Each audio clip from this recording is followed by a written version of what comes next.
final rounds, I was genuinely impressed with Denmark. Hey, like, and 100%.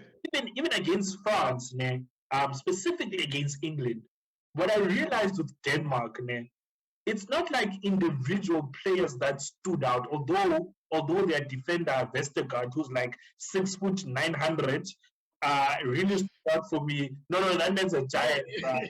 Yeah, I mean, it made no sense. Even Schmeichel. Yeah. Even Schmeichel was doing really well. Oh my goodness, bro. And my thing with Denmark, ne, my thing with Denmark is that for me, Denmark, when they for instance against the England match, man, they didn't have the ball for a long time. But when they went forward, it was with intent. They knew what It looked like they were trying to do something. exactly, and that's what you need in a team that wasn't really favored, right? Okay, but let's be honest. Like honestly, when I looked at the Denmark team yesterday, and like I don't know, maybe oversight or whatnot. But when you look at the Denmark team, honestly speaking, Højbjerg in holding, they have Vestergaard, they have what's his name, Schmeichel. There's like not necessarily the top names, but Yeah, they're yeah, hard yeah. workers in all of the individual teams. They hundred are part percent. of that team. 100%, and I mean that's what you want, right? So I was reading up on Denmark, and so Denmark has also had a huge shift in focus in terms of the national team as Yeah, yeah, yeah. right. So they also went through a transformation process because I think they also had a question of why aren't we making it to like the last eight or whatever, right? So they had a bit Yeah, of yeah, yeah. yeah. So they kind of looked at their football, same way that Italy did, kind of looked at their football at a national team level and say, this type of football that we're playing doesn't suit the type of players that we have or that are We coming have, through yeah, the pipeline, right?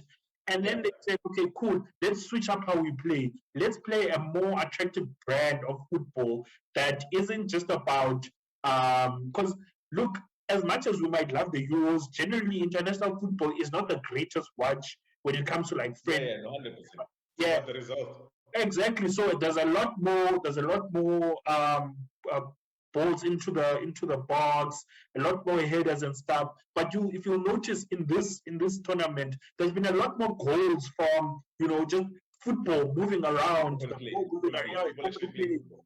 Exactly, and that's the same thing with Denmark. Is that they were like, let's play football that will make sense for these type of players, and those players you named, rightfully so, are the type of players that actually play like that, even in their own teams, like their In the own clubs. Yeah, clubs. yeah, no, 100%. Exactly, and for me, that's why I was like, you know what, I was not, I was, and Denmark is such a fairy tale story. They lost their two opening games. The first game, Christian Eriksen out, you know, the and then afterwards, then they beat. Probably crazy. Oh, I was definitely friends of Denmark, 100%. Yeah, no, 100%. But do you know when I knew that they weren't going to win? Where? When Schmeichel had to try and be Mr. Funny Guy, he was a stand-up comedian. He was asked about it coming home, and then he asked, "Has it ever been home?" Hey, There's no need for us to be taunting each other like that, man. Come on, you know what we mean, man. you know what? You know what? You know what? Because I just saw an Italy flag that says like it's not coming home, it's coming to Rome and stuff. I, you know, I Oh, genuinely that's think really cool. But like, I think this is actually a really nice segue for us to just quickly do a recap on the two semifinals that happened. yes, And we have already talked extensively about Denmark, and we were kind of joking just now about it coming home. But mm, for me, England, my dude, honestly speaking, I think why England for me wasn't really one of the top one of the top teams to consider is England notoriously fumble a bag. Let's yeah, be honest, doesn't matter how good that squad looks, they yeah, know how to fumble a bag. But yesterday, what I saw was a team that was mhm, willing to grind it out, my friend. At no point after they conceded did they look like they were panicking. Harry yeah, Kane was telling niggas, oh, sorry, beep. Harry Kane was telling people they must be focused. We can win this thing. Let's go. And my honestly, when they scored, I thought, here comes the thing. yeah. You know what? With England, I I've been looking at them at the past. few games, and I haven't always been convinced, right? Now, and it's maybe because of Southgate, because I'm like, this man is not the manager for this team It's not the coach. It's not the coach. No, at no, all. no. So I looked at him, I'm like, but Southgate too has proved me wrong to a large extent. And the reason why he's and the reason why is because Let me just really ask you a question before you continue. What was his biggest test in this tournament so far? A limping German team, a Denmark team that technically is outperforming the expectation. You know why I rank Southgate, man? Not highly, but why I rank him is because Southgate. What do you mean not highly? No, I don't rate that man highly. No, let it not be mistaken. I rank him because Southgate knows the team that he has, and he knows the pressure around some of the stars that he has, right? For instance, the game against Denmark. In the previous game, the quarterfinals, Sancho didn't play bad. But Southgate was like, let me bring back Saka, because he knows what Saka brings from a defensive and an offensive standpoint. Sancho is not necessarily the strongest from a defensive standpoint, but in a semi-final, you need someone who's also going to track back, right?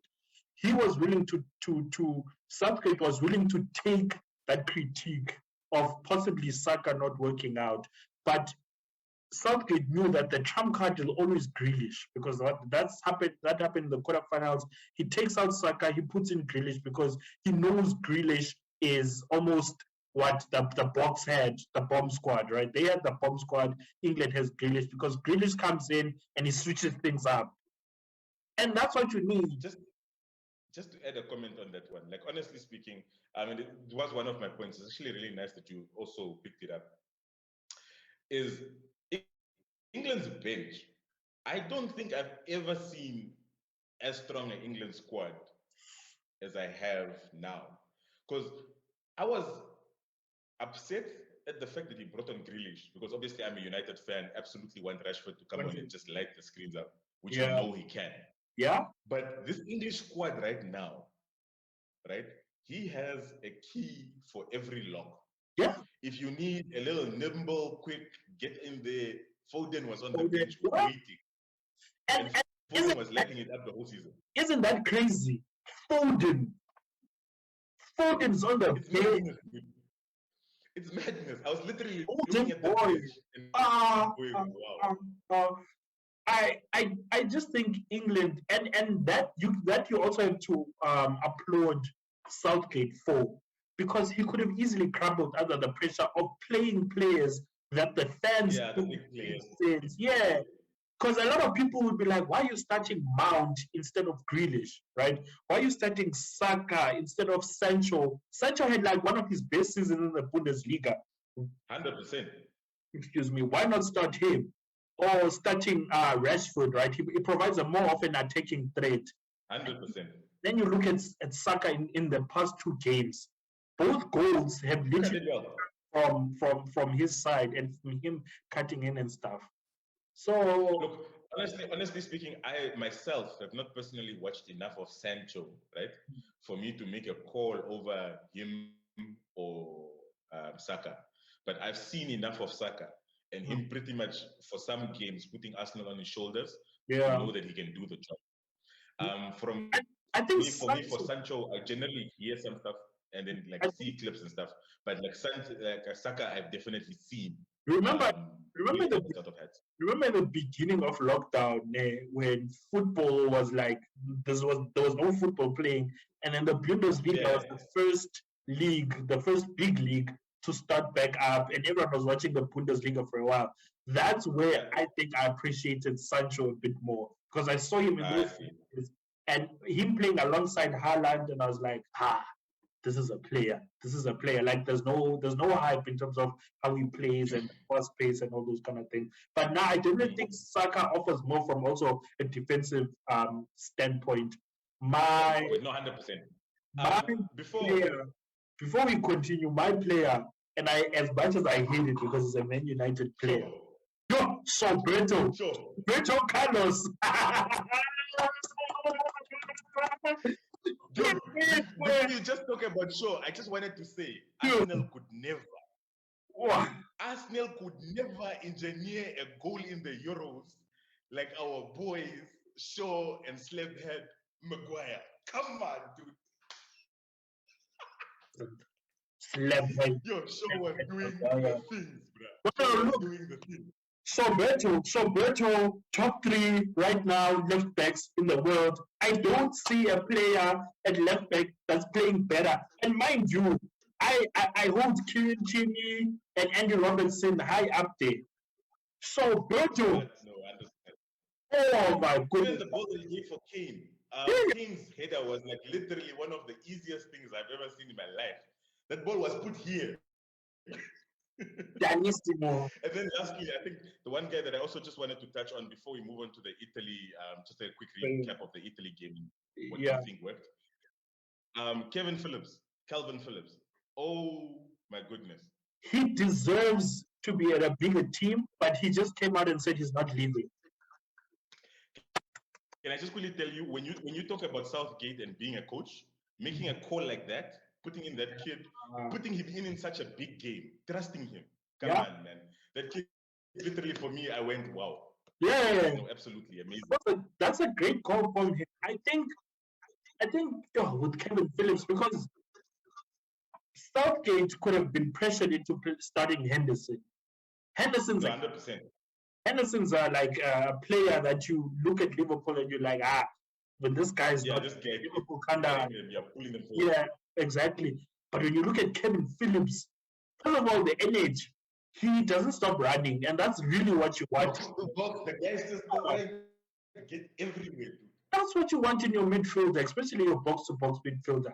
I think he's a great talent, and under Marcelo Bielsa at Leeds, definitely 100%. getting head coach. Sweet. So let's go on to your boys. Obviously, we started out by celebrating the fact that you got in, because I had to apologize to you for ridiculing your chances. But if there's one thing that I must say that I've learned about Italy or from Italy, is champions find a way.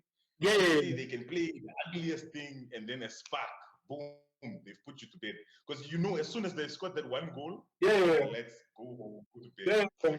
Because the thing is with Italy for a long time is there's been an issue with how they attack, right? We know that Italy can close down a match. Defensively, the issue that has come in for so long is that they, in terms of like attack and stuff, they haven't really been, I would say not prolific, but they haven't been imaginative, right? Now, with players like Lorenzo Insigne and, Verratti providing the passes and, all those type of players, they can pull the strings. Jorginho too, they pull the. But now in the match against Italy, against Spain, that's when I saw Italy as like champions for me, because I'm like, Italy played in a game where they barely had possession. They did not have possession at all. But they still grinded out a victory. Yes, it was via penalties and stuff, but they still grinded out a penalty and like a win. And that for me, like a win is a win. Doesn't matter if it's via penalties. A win is a win. Yeah, 100%. Very impressed with Italy also. Like, I mean, genuinely. I think also another team that I really hate to provide praise for is Spain. But I've come to respect Spain after their games. And hey, you know what? Listen, my guy. Can I just quickly tell you? No. Me praising Italy, right? Let's not get this thing messed up. Let's not get it absolutely messed up. Me praising Italy in no way, shape, or form says that I think Italy is gonna win this thing. I'm saying. I'm glad you said that, because every time you said Italy are not gonna do something, they did it. They literally did everything you said they're not gonna do. I'm here for it. Like I'm saying, like the reason that you're praising Spain is because of their performance against Italy. Yeah, even I'm saying both teams performed well below the standard that I think has been set. By who? So why I say this? Because let's not act I like told England you. has been playing incredible football. Let's not come I on told you. here and speak on lies. Let's not act like England has been speak. Let's not act like England has been playing great football. No, look, I think the one thing that Spain was lacking Mm, to put Italy to bed is mm. the thing that England have. That's true. Great Like stuff. England are coming off a base of confidence. Mm, Like honestly speaking, England is coming off a high. England right now is not panicking when they go behind, which is most important when you are playing against an Italy team who mm. can literally shut you out if they go first. Yeah, Um, then we have Kane, who's starting to look like Kane again. yeah, Let's be honest. yeah. What's their names? Spain don't really have proper forwards. Don't Not really have yeah. But people but who can put it to bed. but let's look at Spain and what they've done, right? So the thing is with Spain, Spain have probably created the most chances out of all teams in these late stages, right? Spain kept the ball. The only critique, and it's been like continuing critique with Spain, is post Fernando Torres, David Villa. They don't really have a striker. Like Morata is not like their. Everybody knows this about Spain now. Everybody knows this. That's why we allow them to have the ball. I get it. I get it. Yes, yes, most teams allow them to get the ball, but let's not act like them getting the ball won't hurt teams. Because if you look at Italy at the end of that match, oh, Italy players were falling down because they couldn't like you. You can only chase the ball in a match for so long. Busquets was just like, you know, I love what you are saying because you have just made my argument for why I think England's gonna win the no, final. no, no, no, no, Eds. Let's not get it mixed up. Let's not get it mixed up. England were playing a from a talent perspective a less superior team in Denmark. England Denmark would have put Spain to bed. What are you talking about? no Denmark would have ways. put Spain to bed. They wouldn't even have gotten the Like, ball. They were at least yesterday. Denmark had moments where they actually got the ball against Spain. They would have gotten the ball. Even Italy struggled to get on the ball. Jorginho had one of the best midfields like seasons as a midfielder this year in club football. As a midfielder, as come on now, as don't play with you're giving me a headache. Now you're gonna sound like this. bro. Jorginho. Listen to this one. Listen to this one. Yesterday, the Chelsea supporters. If Spain win, then surely Aspilicueta needs to be a Ballon d'Or nominee. What? Then, No. Let's be fair. No. Now that Jorginho has won, he needs to be a nominee. I said, listen. No. Let's look at Jorginho's season. I'm saying that Jorginho had one of the best in Europe this season as a midfielder, one of the best seasons, right? His best season also. In terms of what? In terms of what? The things that he has won or his contribution on the field? Contribution on the field. I'm not even looking at Champions League. I'm not even do that. No. In terms of what he's won, what he won the Champions League has done a million times what Jorginho has done. We can't even talk about that. But that's the whole point. But that's the whole point. Why do people look at midfielders and they're like, if you don't score goals or if you don't assist, then you're not doing what you need to be doing and balling out in the midfield? Just one question. One question. When Jorginho came to Chelsea, what was the thing that everybody was looking forward to most? Was it not the fact that he's finally a playmaker who's going to come assist everything for everybody?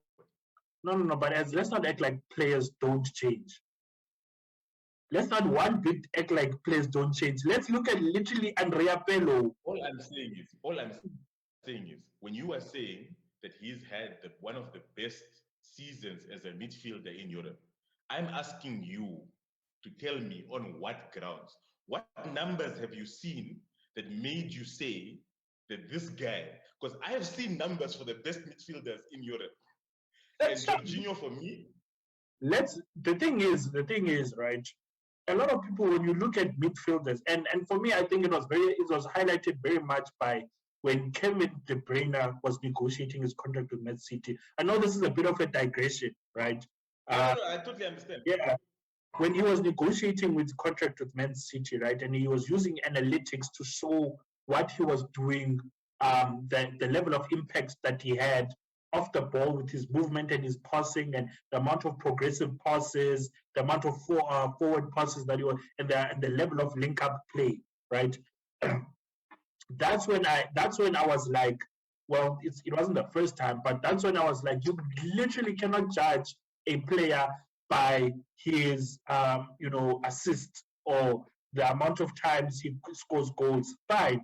The second level where you can judge him on is his level of ball progression, right? Especially in terms of what Dude, he does.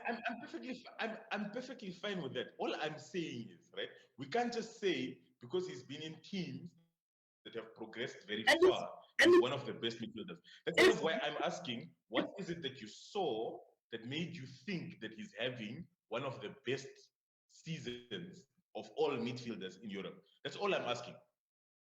it's him in it's him. Hey, the thing is, it's not one moment, but it's him with Chelsea throughout the English Premier League, especially the I second get half. I'm with you. I'm with you. Yeah, I'm just saying, half. right? I'm just saying, so that I don't argue a point that I'm not understanding. I'm going, what measure are we using for one of the But, best midfielders in Europe? but that's my thing. That's my thing, man. We can't look at and because the thing is, what you say now is you're almost looking at a midfielder as one archetype. I'm not talking about goals. I'm not talking, even No, if no, you no, said no, N'Golo no. Kante was better, like then it's like kind of his chances blocked, etc., etc. All I'm saying is, for me, Jorginho, I've not seen him in any conversations, whether it's creating chances, whether it's blocking chances. Oh. I've just not seen him in those conversations for the But best. that's the issue. That's the issue right there. Is I think you have to watch Jorginho play in order to actually say that. That's the issue. I think if you don't watch him play and you don't watch how he operates, because people could easily have the same conversation around Marco Verratti, right? You haven't watched Verratti play, you might be like, what does he like? I haven't heard him in conversations around being one of the best midfielders in Europe, right? But then you look at how Roberto Mancini literally pushed aside Emmanuel Locatelli in order to shove in Verratti. And then you look at how Italy plays when Verratti is on the field. Then you're like, I get it, right? In a system that is suited for them, right? These players do very well, right? Jorginho is great at being a deep lying playmaker, right? He sits on the edge, great playmaker. Verratti, box to box. This man's gonna do everything for you, right? And looking at that, we've never really had I mean, the last like deep lying Triquatesta, the last deep lying playmaker that we really were in awe in was Andrea Pirlo, where we're like, damn, bruh. And that's only because he sort of invented the role, right? He sort of invented that deep lying playmaker. That was not a Golo Kante, but that was also not a box to box. But when that player is on the field, right, passes are moving, the ball is going through him. Look, I get that. Like I totally get what you're saying. What I'm saying is, like, I absolutely appreciate where you're coming from for how good a season he's been having in the Hmm. systems that he's been playing, in the teams that he's been playing. Man United had one of those for years and years and years in Carrick.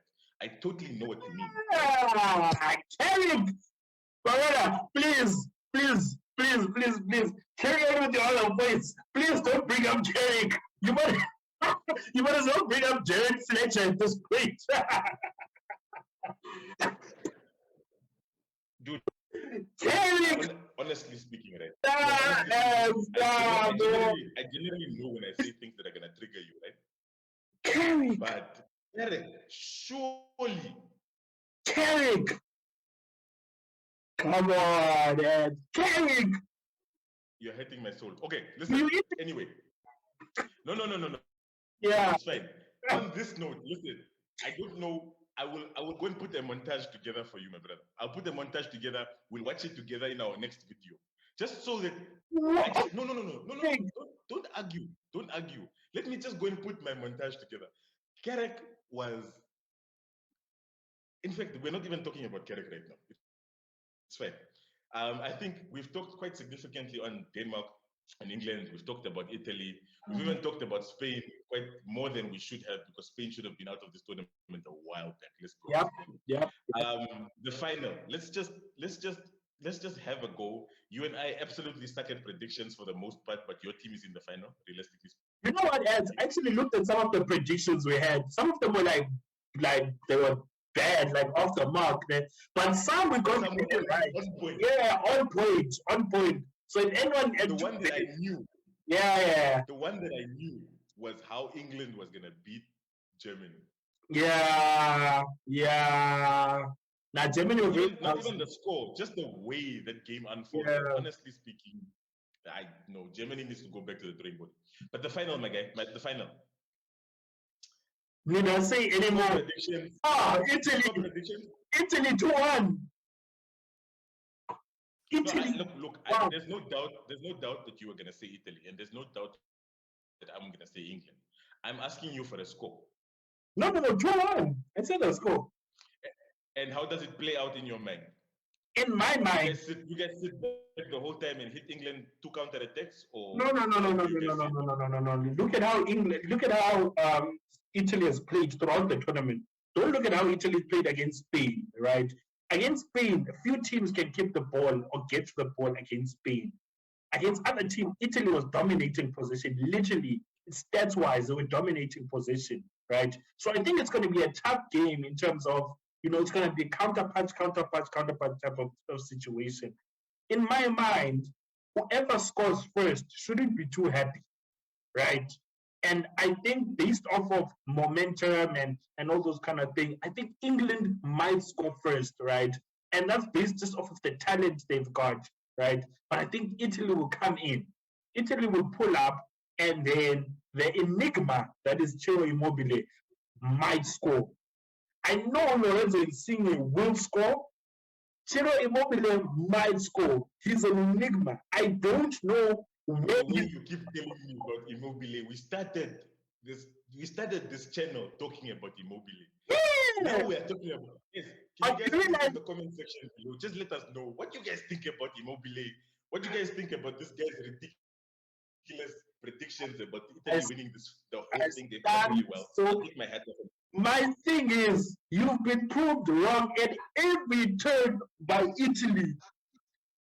We started this episode by me taking off my hat and saying, "You've proved me wrong, but enough." No. Let's pick it up now. Let's pick it up. Let's send it back to Rome. Pick it up now, please. No. The trophy is going back to Rome. Home already. The final is there. The trophy is definitely going back. I literally have no doubt in me that the trophy is going back to Rome. I have zero doubts. Can I just please ask you one thing? And like before we move on to the next segment, like now we know that you think Italy's gonna win. I think that England's gonna win 3-1. I don't even think it's gonna be close. Let me finish. I don't think it's gonna be close. I think England's gonna score once. They're gonna realize, wait, why are we scared of these guys? And they're gonna literally thump them properly. I think Italy will put up a fight. Maybe the first half they'll still be holding on, but second half, honestly speaking, Southgate extra time yesterday, right, had 3 subs, and you look at that bench and you go, who do you want to come finish off this game?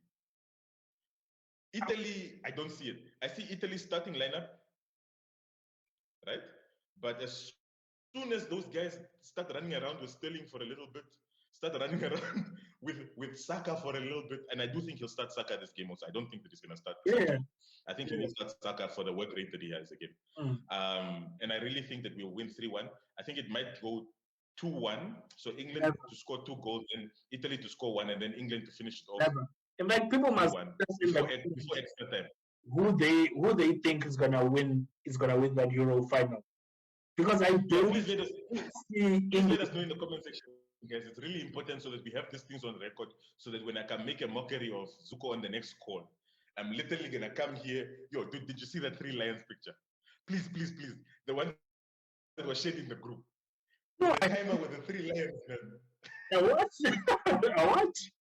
The timer with the 3 lions. I'll send it to you. Please do. He's in the pub and he has those lions chocolates. So says lion. we'll definitely put like insert the little image here so that people can see the three lions, dude. I That guy is my spirit animal. generally Spirit animal. do not. I don't understand. You know what? I think you guys are being misled by hype, and hype got them to the final. I will say it got them this far.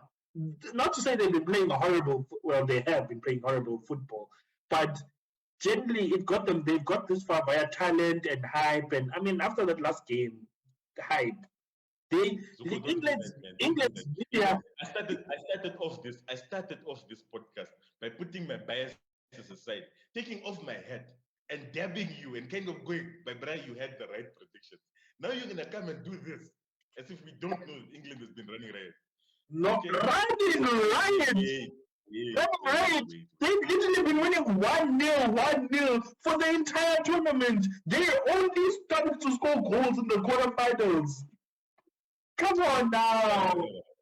It's not, All I'm saying is we have it's kind of Calvin a Phillips rule. there. You guys want to bring old bones to Casemiro against Calvin Phillips. Relax.